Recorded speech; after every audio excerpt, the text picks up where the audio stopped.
Ada sebuah lagu. Segala Pujian syukur bagimu, Kau hadir dalam hidupku. Kini ku datang sujud di hadapanmu, memujimu, menyembahmu. Yesus, ku menyembahmu. Terima kasih Tuhan. Kami mau sujud di hadapan-Mu. Kami mau menyembah-Mu oleh firman Tuhan yang kami dengar. Kuasai setiap kami, kuduskan layakan kami. Biar hati ini terbuka, jiwa kami terbuka, dapat memakan firman-Mu yang menjadi kekuatan, menjadi topangan hidup kami. Dalam nama Yesus, kami sudah berdoa dan mengucap syukur. Amin. Shalom. Hari ini saya akan membawakan mengenai makanan, konsumsi. Ya, kita lihat dulu di Matius pasal 5 ayat 6. Di situ dikatakan, berbahagialah orang yang lapar dan haus akan kebenaran, karena mereka akan dipuaskan. Dalam Amsal pasal 16 ayat 20 di situ dikatakan, siapa memperhatikan firman akan mendapat kebaikan, dan berbahagialah orang yang percaya kepada Tuhan. Luar biasa firman Tuhan ini. Nah, Bapak Ibu, kita tahu yang namanya kupu-kupu itu adalah apa?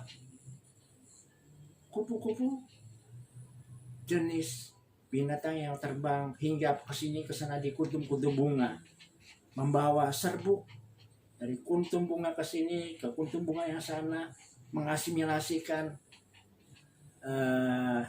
apa itu yang namanya serbuk-serbuk supaya dia kalau kayak kita tuh dikawinkan, maka jadilah buah. Nah, Bapak Ibu, si kupu-kupu ini selalu begitu, mencrok sini mencrok sana, bawa ini bawa itu, sekalian dia memakan, mengkonsumsi serbuk-serbuk itu, menghisap, ya. Tapi cuman ala kadarnya, nggak banyak, karena dia tidak fokus. Nah, itu menjadikan dia beda dengan yang namanya lebah. Lebah itu selalu menghisap sampai ke bagian bawah kelopak bunga, sampai kenyang. Udah kenyang baru dia lepas. Sama, dia juga membawa serbuk bunga ke sini ke sana, dicampur diadukin jadi buah. Nah, dua jenis binatang yang berfungsi sama ini menghasilkan buah.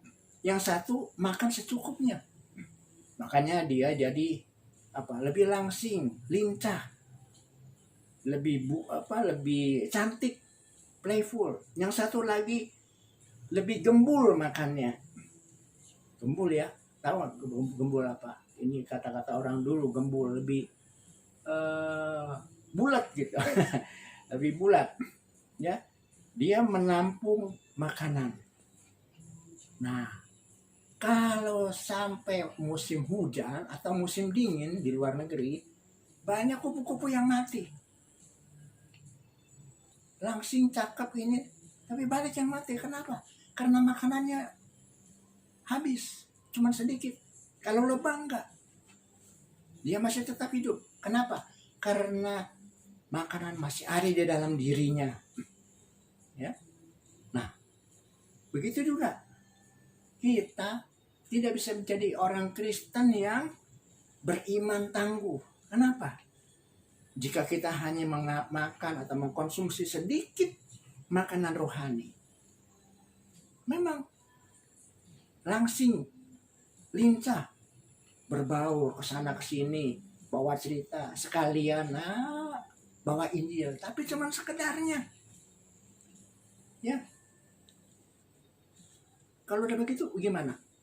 Kalau yang cuma makan rohani sedikit, gampang terkontaminasi dengan segala keinginan mata, keinginan daging, Sebaliknya, kalau kita makan seperti lebah, menggali sampai ke dalam, menyerap banyak makanan bergizi, roh kita akan kuat, tangguh. Tapi jangan takabur dulu. Porsi rohani yang gemuk belum kebal, terkontaminasi dengan sejuknya sanjungan, bangganya hati, hangatnya dekapan, rayuan popularitas, dan sindiran-sindiran. Mengkonsumsi Alkitab sebagai buku wajib makanan rohani memang mesti, karena dia juga mengandung janji yang solid, yang valid, yang terbuktikan. Kita harus apa selain itu? Kita juga harus mengenakan perlengkapan senjata Allah. Karakter Yesus Kristus menjadi terang, ya, mengantisipasi hawa nafsu kedagingan, tipu muslihat iblis, panah api si jahat.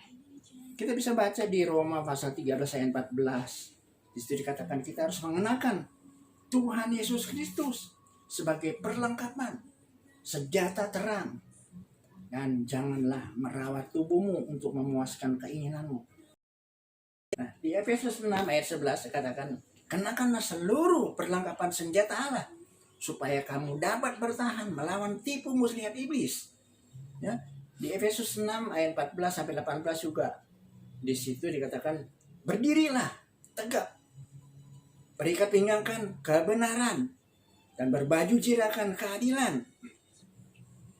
Ya, kakimu berkasutkan kerelaan untuk memberitakan Injil damai sejahtera.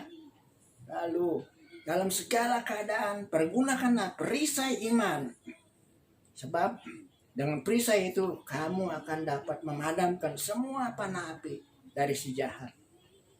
Ya, dan terimalah ketopong keselamatan dan pedang roh, yaitu firman Allah. Dalam segala doa dan permohonan, berdoalah setiap waktu di dalam roh, dan berjaga-jagalah di dalam doamu dengan permohonan yang tak putus-putusnya untuk segala orang kudus. Dan betapa pentingnya kita mengkonsumsi firman Tuhan sebanyak-banyaknya, tapi dijaga juga, kenakan perlengkapan senjata untuk kita mengantisipasi segala macam hal-hal yang akan mencelakakan kita. Kesejukan-kesejukan yang yang semu akan menjatuhkan kita. Jadi sekali lagi, makan hal-hal rohani supaya jiwa kita kuat, bisa melawan. Di sekarang tempat-tempat yang terlalu banyak dan gak bisa saya sebutkan semuanya, Bapak Ibu tahu, ya. Kita berdoa, terima kasih Tuhan, kami mau mengkonsumsi firman Tuhan.